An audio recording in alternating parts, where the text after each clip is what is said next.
today we're going to explore this very unique and interesting site.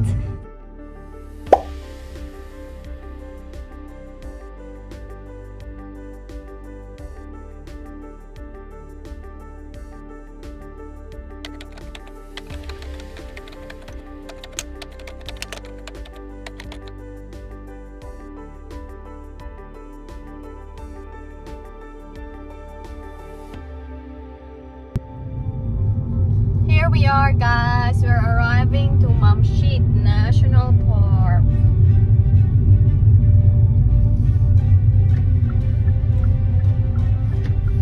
So we arrived now here in Mamshit, and as you can see, it's super windy today. As in super! You can hear the winds. Hold on. Love, say hi to my vlog. They miss you. They never see. You know, since many of my subscribers never see my husband always on the vlog, they keep asking, where's your husband? Where is he in your vlog? But you know, doesn't really like to be in the vlog most of the time, so that's why. This is Sister Nufar and Ronnie. We met them here. Hello! It's nice actually that it's windy because you cannot really feel that it's hot. That's why it's beautiful here. So much history, archaeology, and ruins. To begin with, let's dig first with its history. Mamphis, which is now called the Mamshit National Park, was founded in the 1st century BCE as a trading post between Petra and Gaza. Also based on agriculture, it continued to develop over time. When its trade with the Roman occupation waned, the city developed a lucrative trade breeding fine horses, notably the renowned Arabian horse. During the Byzantine period, Memphis received support from the authorities as a frontier city until the time of Justinian I.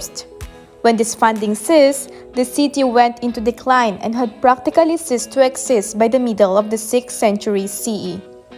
Before the founding of the State of Israel, Prime Minister-to-be David Ben-Gurion saw Memphis as the capital of the future country, which dovetailed with his dream of settling the Negev desert.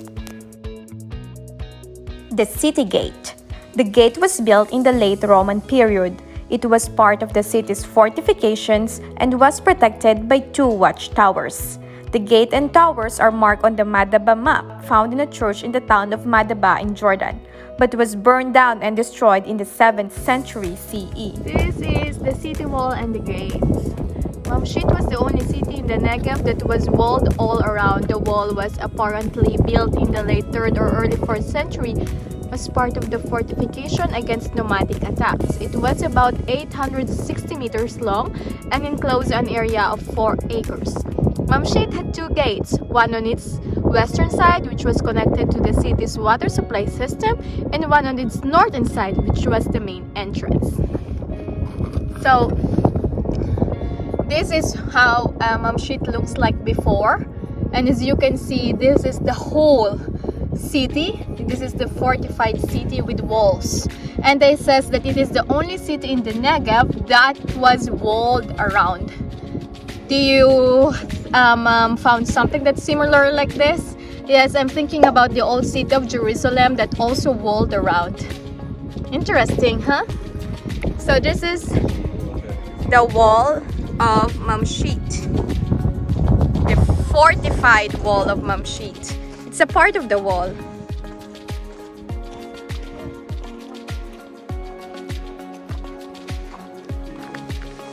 So you can see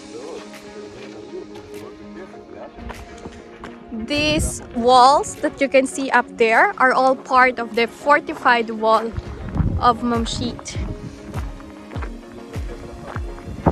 And over here is another part of this amazing archaeological site. Here is the called Byzantine house. 2, 3, 4, 5, 6. This is what you can see in the picture is what remains now. This one. The Byzantine bathhouse. The Mamshit bathhouse is built alongside the reservoir, which was apparently the source of its water.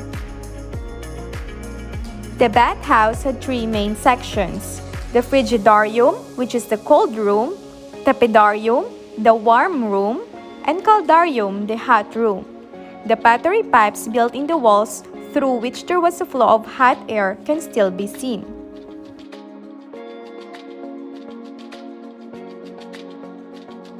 So guys, I'm walking right now to the remains of the Byzantine house here in Mamshit. As you can see, the Byzantine structure is very evident in all the stones and on the structures of this amazing, magnificent archaeological finds. It's amazing. This is what they called the market before.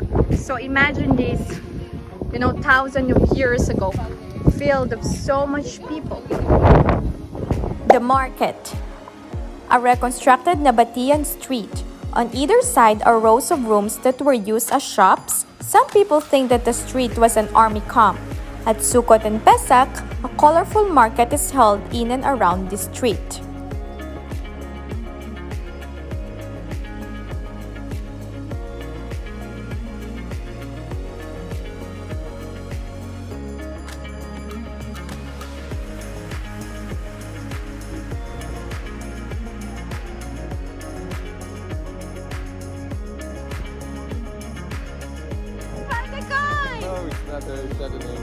What is good?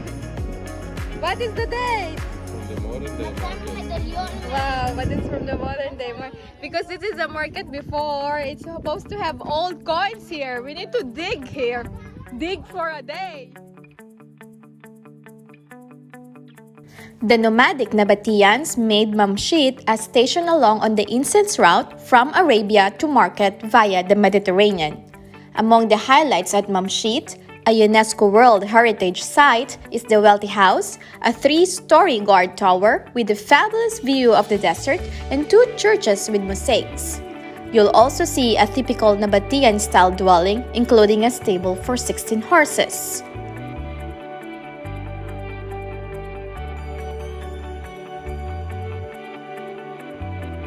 The Eastern Church, which is also called the Church of the Saints and Martyrs.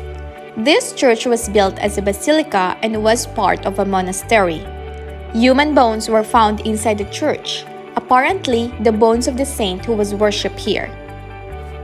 A mosaic floor was uncovered in the central nave with 2 crosses, evidence of the antiquity of the church, because after 427 CE, there was a prohibition against putting crosses on church floors. The mansion, a splendid house built on approximately 1,000 meters squared. The building has 2 stories with rooms surrounding a rectangular courtyard. It includes a guardroom, reception hall, chancery, servants' room, residential wing, and more.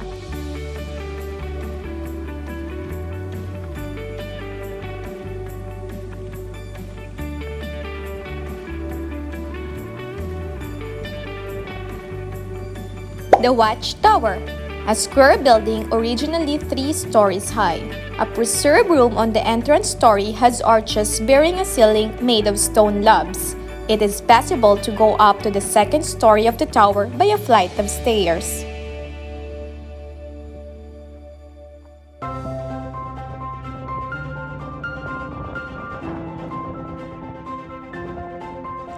Residential house, an example of typical Nabatean construction at Mamshit.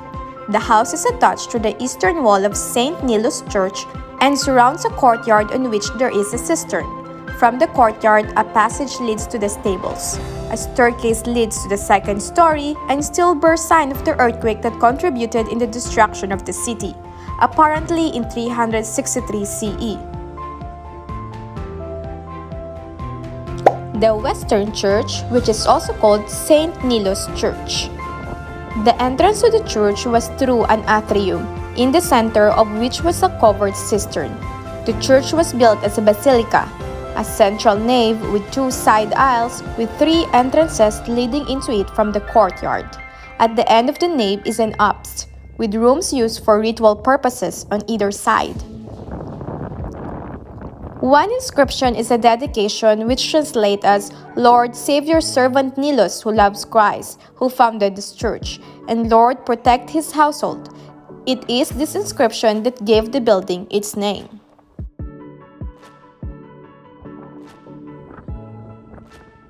Visiting the well-preserved Nabatean city of Mamshit offers a glimpse into the lives and legacy of the ancient Nabateans.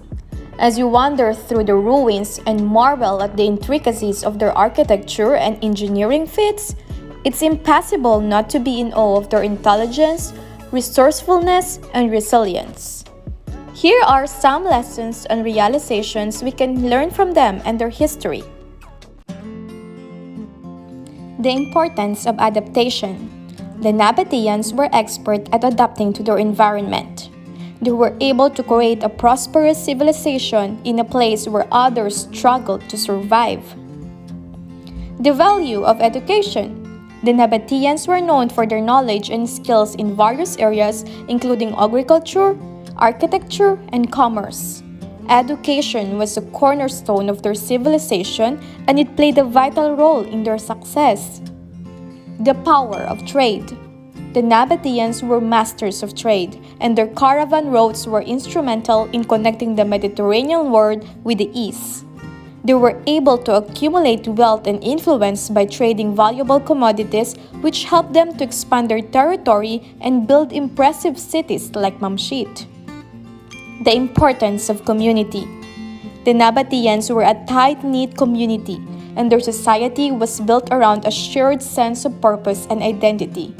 They worked together to build their cities, maintain their water systems, and protect their territories from external threats. This sense of community was instrumental in their survival and success. The value of preserving heritage. The ruins of Mamshit are a testament to the ingenuity and creativity of the Nabateans. By preserving these ruins, we can learn from their history and appreciate their legacy.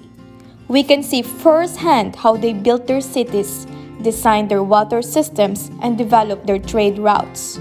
By studying their achievements, we can gain a deeper understanding of their civilization and the lessons it offers for our own time. In conclusion, visiting Mamshit offers a fascinating insight into the world of the Nabateans. The Nabateans were a remarkable civilization, and their legacy continues to inspire us today.